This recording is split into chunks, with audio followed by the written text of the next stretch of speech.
Hello students, आज हम माध्यमिक परीक्षा 2019 का जो क्वेश्चन पेपर था उस क्वेश्चन पेपर के कुछ शॉर्ट क्वेश्चंस को सॉल्व करेंगे।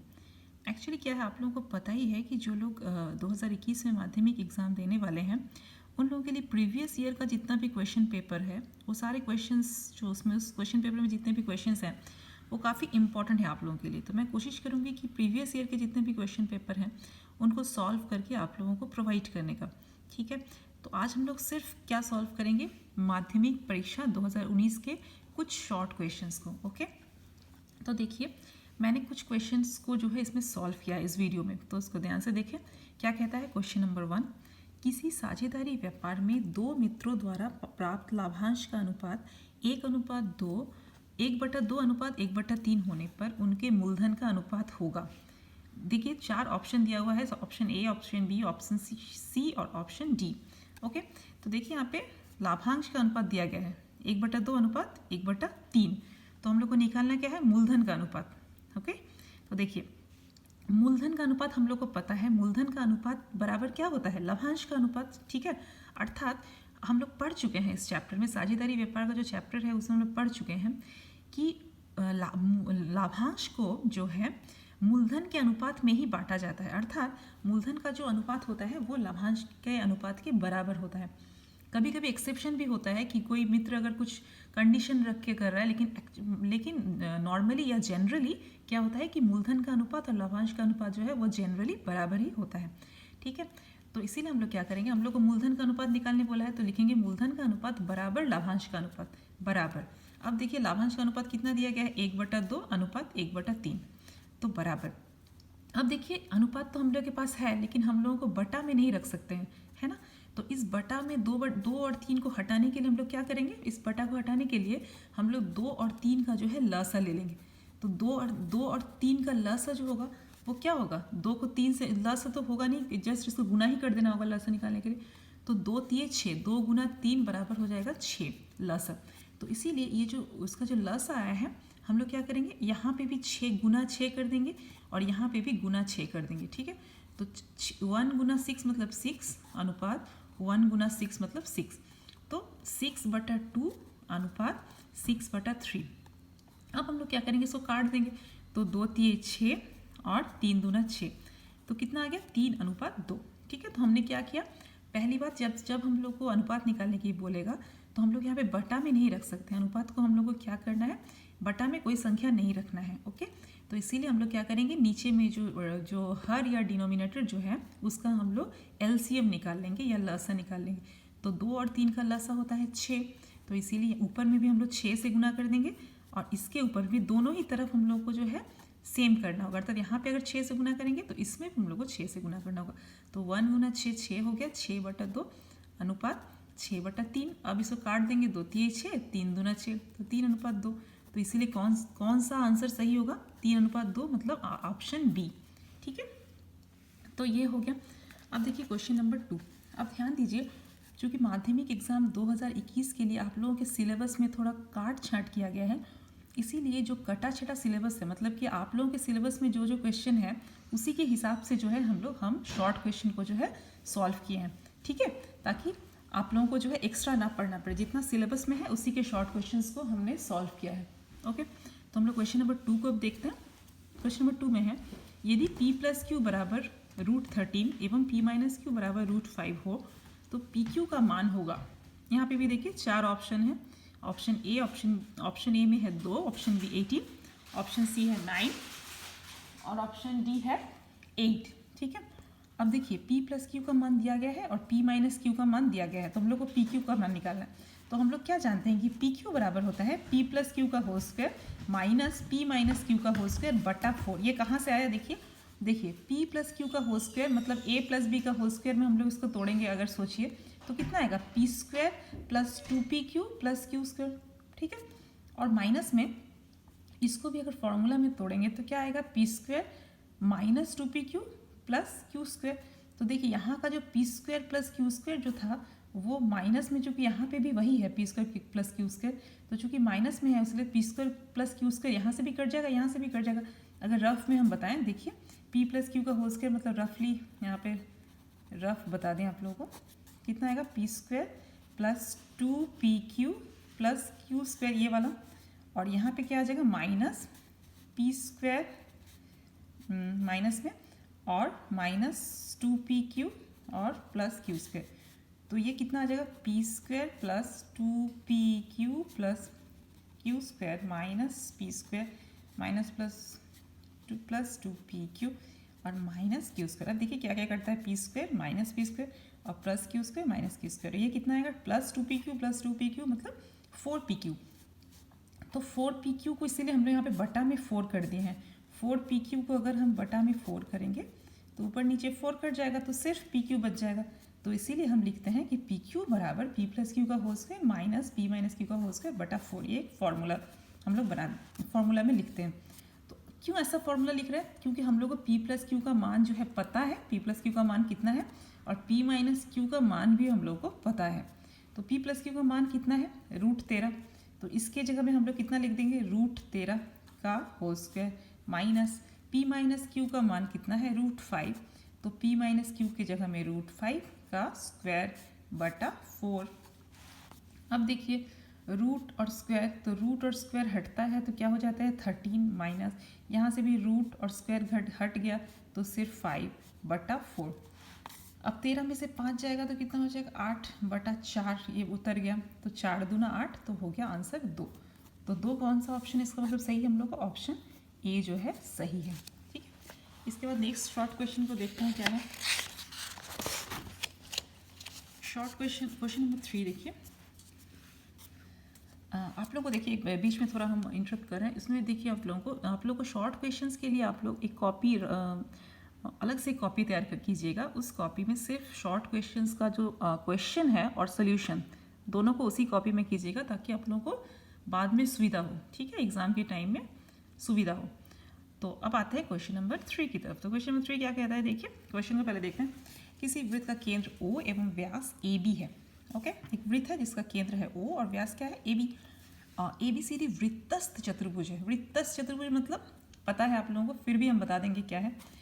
कोण ABC बराबर 65 डिग्री, कोण DAC बराबर 40 डिग्री हो तो कोण BCD का मान कितना होगा। इन ऑप्शंस में से आपको कौन सा सही ऑप्शन है वो निकालना है। तो देखिए सबसे पहले वृत्त है, वृत्त का केंद्र है O क्वेश्चन के अनुसार एवं व्यास AB ABCD वृत्तस्थ चतुर्भुज। देखिए ABCD वृत्तस्थ चतुर्भुज का मतलब कि जिस चतुर्भुज के चारों शीर्ष बिंदु किसी वृत्त पर हों। देखिए इस वृत्त पर ही चारों शीर्ष बिंदु हैं तो उसको हम लोग वृत्तस्थ चतुर्भुज कहते हैं। तो अब ये हो गया वृत्तस्थ चतुर्भुज ABCD। तो एक हम लोग क्वेश्चन के अनुसार जो है बना लेंगे, मतलब क्वेश्चन में तो सिर्फ हम लोग चित्र को हम लोग को खुद ही बनाना होगा। ओके, क्वेश्चन में से बता दिया गया है कि एक वृत्त है, उसका केंद्र O है, व्यास AB है और कहता है कि ABCD वृत्तस्थ चतुर्भुज है। तो इसलिए हम क्या किए हैं, AB तो है ही हम लोग के पास व्यास, अब C और D को 2 बिंदु ले लिए हैं वृत्त पे और इसको मिला दिए हैं तो एक चतुर्भुज बन गया है और यह है वृत्तस्थ चतुर्भुज। कोण ABC का मान है 65। कौन सा ABC मतलब इस कोण का जो मान है वो है 65 डिग्री। कोण DAC का मान है 40। DAC मतलब कहाँ पे DAC। ओके, तो DAC मतलब जरूर यहाँ पे मिलाना होगा। तो DAC को हम लोग जो है आप लोग स्केल से मिला लें तो बेहतर है। तो DAC का मान है 40। ठीक है, तो DAC बराबर है 40 डिग्री। ओके, तो BCD का मान बताएं। BCD मतलब ये वाला कोण का मान जो है, पूरे बड़े कोण का मान जो है कितना होगा ये निकालना है। तो अब हम लोग सॉल्व करेंगे। देखिए हल ACB 90 है। देखिए ACB ये 90 डिग्री क्यों है, आपको पता है कि किसी भी अर्धवृत्त पे जो कोण बनता है, अर्धवृत्ताकार कोण क्या होता है 90 डिग्री का होता है। आप लोग को पता है ना, आप लोगों ने एक प्रमेय में पढ़ा है कि वृत्त में अगर हम लोग अर्धवृत्त बना दे तो अर्धवृत्त का प्रत्येक कोण कितना डिग्री का होता है 90 डिग्री का। यहाँ पे हमेशा 90 का, यहाँ पे भी अगर कोई कोण ऐसे बना ले तो ये भी 90 डिग्री का। मतलब अर्धवृत्त पे जितना भी कोण बनाएंगे वो सारे के सारे जो है वो 90 डिग्री के होते हैं। तो यहाँ पे ध्यान दीजिए, इस चित्र में, ये तो मैंने रफ में बताया, तो इस चित्र पे ध्यान दीजिए कि ये जो ACB ये अर्धवृत्त का कोण है देखिए, तो इसीलिए ये 90 डिग्री का है ये वाला। अच्छा अब देखिए कोण CAB बराबर कौन सा CAB, ये वाला कोण, ठीक है, ये निकालने की कोशिश हम करेंगे। तो सी ए बी बराबर, देखिए ध्यान दीजिए, ये वाला है 90 डिग्री, ए सी बी अभी निकालें। अच्छा, ये कैसे निकालेंगे? देखिए इस त्रिभुज में, ये जो त्रिभुज है, त्रिभुज के तीनों कोणों का योगफल 180 होता है। तो इसीलिए तीसरा ये कोण का मान 90 है, ये 65 है, तो तीसरा कोण कैसे निकालेंगे? तीसरा कोण हो जाएगा टोटल 180 में से इन दोनों को जोड़ के अगर माइनस कर देंगे तो ये तीसरा कोण निकल जाएगा। तो इसीलिए सी ए बी का मान हो जाएगा 180 में से बाकी दोनों कोणों को घटा दिया जोड़ के, 65 प्लस 90 को, तो 180 माइनस 65 प्लस 90 155, तो दोनों को घटाया तो 25 डिग्री। तो हम लोग को सिर्फ सी ए बी का मान निकला है 25 डिग्री। ओके, अतः कोण डी ए बी बराबर, तो इसीलिए डी ए बी, ये कोण कितना हो जाएगा? डी ए बी मतलब ये बड़ा वाला कोण कितना हो जाएगा? 40 और 25 को जोड़ देंगे तो आ जाएगा पूरा डी ए बी कोण, ठीक है। तो इसीलिए डी ए बी बराबर 40 प्लस 25 मतलब 65 डिग्री। तो इसीलिए बी सी डी कितना हो जाएगा? तो बी सी डी बराबर हो जाएगा, देखिए हम लोग को पता है कि वृत्तस चतुर्भुज, हम लोग को क्या पता है कि वृत्तस चतुर्भुज में क्या होता है कि विपरीत कोण जो होते हैं वो संपूरक होते हैं, अर्थात वृत्तस चतुर्भुज में विपरीत कोणों को जोड़ने से 180 आता है। तो हम लोग को ये दोनों जो है विपरीत कोण है, कौन सा? डी सी बी और डी ए बी, ये दोनों विपरीत कोण है इस वृत्तस चतुर्भुज के इसका मतलब क्या हुआ कि इन दोनों का योगफल 180 है, ठीक है। अब इसका मान हमको पता चल गया है, इसका मान निकला है 65, तो इसका मान कैसे निकालेंगे? 180 में से इसको घटा देंगे तो हम लोग को ये निकल आएगा। तो इसीलिए बी सी डी बराबर 180 माइनस ये वाला 65, ठीक है 65, तो 180 से 65 घटा देंगे तो 115 डिग्री, ये हो गया हमारा आंसर। तो ऑप्शन सी। ओके, अब लोग नेक्स्ट क्वेश्चन की तरफ बढ़ते हैं। तो क्वेश्चन नंबर 4 देखिए, क्वेश्चन नंबर 4 में है 2√6 सेंटीमीटर भुजा वाली दो घन को अगल बगल में रखने पर उत्पन्न आयत घन के विकर्ण की लंबाई होगी ए 10 सेंटीमीटर, बी 6 सेंटीमीटर, सी 2 सेंटीमीटर, डी 12 सेंटीमीटर। इतना सारा ऑप्शन दिया गया है, तो कितना होगा?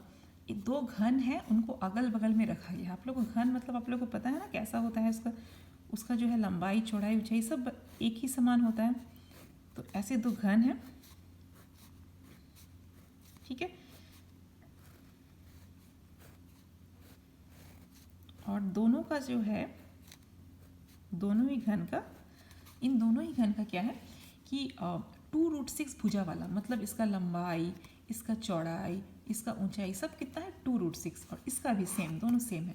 इन दोनों को सटा के रखा गया है, दोनों घनों को सटा दिया गया है। तो दोनों घनों को सटा के रखने से किस तरह का हम लोग को चित्र प्राप्त होगा? देखिए ध्यान दीजिए, इस तरह का चित्र प्राप्त होगा ना, अर्थात हम लोग को एक आयत घन प्राप्त हो जाएगा, है ना। दोनों को अगर सटा देंगे हम लोग तो एक आयत घन प्राप्त होगा, ठीक है। और आयत घन में देखिए, ये इन दोनों को एक साथ सटा देने से ये जो आयत घन प्राप्त हुआ है, रखने पर उत्पन्न आयत घन के विकर्ण की लंबाई, हमको इसका विकर्ण का लंबाई जो है चाहिए, ठीक है। तो सबसे पहले देखिए आयत घन का हम लोग सबसे पहले लंबाई निकाल लेते हैं। तो आयत घन का लंबाई देखिए तो कैसे निकालेंगे हम लोग? इसको हम लोगों को दो घनों को जोड़ के क्या है, तो दोनों घनों का एक एक का लंबाई कितना है? 2√6 है, इसका 2√6, इसका भी 2√6। तो इसीलिए इसको 2 से गुना कर देंगे या 2√6 प्लस 2√6 कर देंगे, मतलब हो जाएगा 4√6। 2√6 को 2 से गुना भी कर सकते हैं या फिर 2√6 प्लस 2√6 भी कर सकते हैं। तो लंबाई कितना हो जाएगा? 4√6 सेंटीमीटर आयत घन का। ओके, अच्छा चौड़ाई देखिए लेकिन कुछ चेंज नहीं है, चौड़ाई सेम है, मतलब ये भी 2√6 है तो ये भी 2√6, तो इसीलिए चौड़ाई बराबर 2√6। ऊंचाई बराबर देखिए, ऊंचाई भी सेम है, इसका जितना है इसका भी उतना ही है, तो ये तो 2√6 है क्योंकि ये घन था, इसका सब कुछ मतलब लंबाई, इसका चौड़ाई, इसका ऊंचाई सब कुछ 2√6 है, तो इसीलिए इस आयत घन का भी ऊंचाई 2√6 ही हो जाएगा। ओके, अब जैसे ही लंबाई चौड़ाई ऊंचाई निकल गया, विकर्ण का लंबाई आराम से निकाल लेंगे। कैसे? आयत घन के विकर्ण की लंबाई कितना होता है? फॉर्मूला होता है लंबाई स्क्वायर प्लस चौड़ाई स्क्वायर प्लस ऊंचाई स्क्वायर का रूट ओवर का वर्गमूल, तो बराबर, तो सबसे पहले लंबाई का स्क्वायर कर देंगे तो 4√6 का स्क्वायर प्लस 2√6 का स्क्वायर चौड़ाई स्क्वायर प्लस ऊंचाई स्क्वायर मतलब 2√6 का स्क्वायर। तो बराबर कितना हो जाएगा 4√6। देखिए 4 का स्क्वायर कितना होता है 4 चौके 16, और √6 का स्क्वायर कितना होता है, रूट और स्क्वायर हट जाता है तो सिर्फ 6, मतलब 16, 4 चौके 16 गुना 6, तो 16 छक 96 प्लस 2√6 का स्क्वायर 2 दूना 4, 2 का स्क्वायर 4 होता है, और √6 का स्क्वायर कितना होता है, रूट और स्क्वायर घट गया तो सिर्फ 6, तो 4 गुना 6, 6 चौके 24 प्लस ये भी वैसे ही 24 हो गया। ठीक है, तो इन तीनों को जोड़ने से आ जाएगा 144 का रूट, तो इसका कितना आ जाएगा 12 सेंटीमीटर। ओके, अब देखते हैं नेक्स्ट क्वेश्चन। देखिए ये समूल चक्रवृद्धि से चैप्टर से है। तो एक व्यक्ति बैंक में 100 रुपया जमा रखने पर 2 वर्ष के बाद 121 रुपया समूल चक्रवृद्धि प्राप्त करता है, तो वार्षिक ब्याज दर कितनी थी। ठीक है, तो जो निकालने के लिए बोला है उसको पहले हम लोग एक्स या जो आर मान लेंगे। देखिए यहाँ पे जो ब्याज दर है तो हम लोग आर मान सकते हैं, तो माना वार्षिक ब्याज दर बराबर R%। ठीक है, यही निकालने के लिए बोला है। तो देयरफॉर हम लोग जानते हैं कि समूल चक्रवृद्धि जो है ये 121 है ना, तो समूल चक्रवृद्धि का फॉर्मूला हम लोग को पता है ना, P × 1 + R/100⁴n।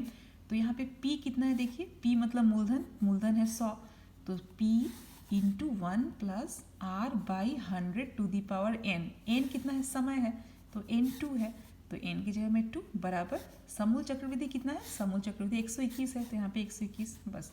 अब देखिए विच इम्प्लाई, अब इसको हम लोग यहाँ पे रख के 100 को उस साइड में ले जाएंगे। ठीक है, तो 1 + R/100 का होल स्क्वायर बराबर 121 बटा में 100, विच इम्प्लाई 1 + R/100 का के पावर में होल स्क्वायर बराबर ये कितना हो जाएगा 121 मतलब 11 का स्क्वायर, और 100 मतलब 10 का स्क्वायर, तो एक साथ कैसे लिखेंगे 11 बटा 10 का होल स्क्वायर। ओके, विच इम्प्लाई 1 + R/100। अब ये स्क्वायर को और इधर का स्क्वायर, ये दोनों स्क्वायर कट जाएगा। ठीक है, तो दोनों साइड से स्क्वायर कट जाएगा, तो 1 + R/100 बराबर हो जाएगा 11 बटा 10, विच इम्प्लाई अब R/100 को यहीं रख देंगे और 1 को उधर ले जाएंगे, तो 11 बटा 10 को माइनस इधर ले जाएंगे 1 को, तो -1, तो R/100 बराबर, अब यहाँ से 1 बटा 1 कर देंगे, 10 और 1 का लस या एलसीएम लेंगे तो 10 आ जाएगा, तो 10 हो गया, 11 - 1 × 10, 10 × 10, तो R/100 बराबर 11 से 10 घटाएंगे तो 1 बटा 10, विच इम्प्लाई अब R इसको हम लोग क्या करेंगे इधर कर देंगे, तो 100 अगर उधर चला जाएगा तो कितना हो जाएगा R बराबर 100 बटा 10, तो इसको काटेंगे तो कट जाएगा 10 से, तो 10, तो इसीलिए ब्याज दर जो R है माने थे जिसको हम लोग, वो R बराबर 10%। ठीक है, तो हम लोग का कौन सा ऑप्शन, इसका ऑप्शन शायद दिया हुआ नहीं है, ये सिर्फ क्वेश्चन ही था, तो हमारा ब्याज दर जो हो जाएगा वो 10% हो जाएगा। ओके, तो इस वीडियो में बस इतना ही। अगर आप लोगों को और भी कुछ शॉर्ट क्वेश्चंस इस नेक्स्ट मतलब कि प्रीवियस ईयर का चाहिए तो आप लोग ज़रूर मुझे बताएं, मैं ज़रूर बना के दूँगी। ओके, तो इस वीडियो में बस इतना ही। Thank you so much.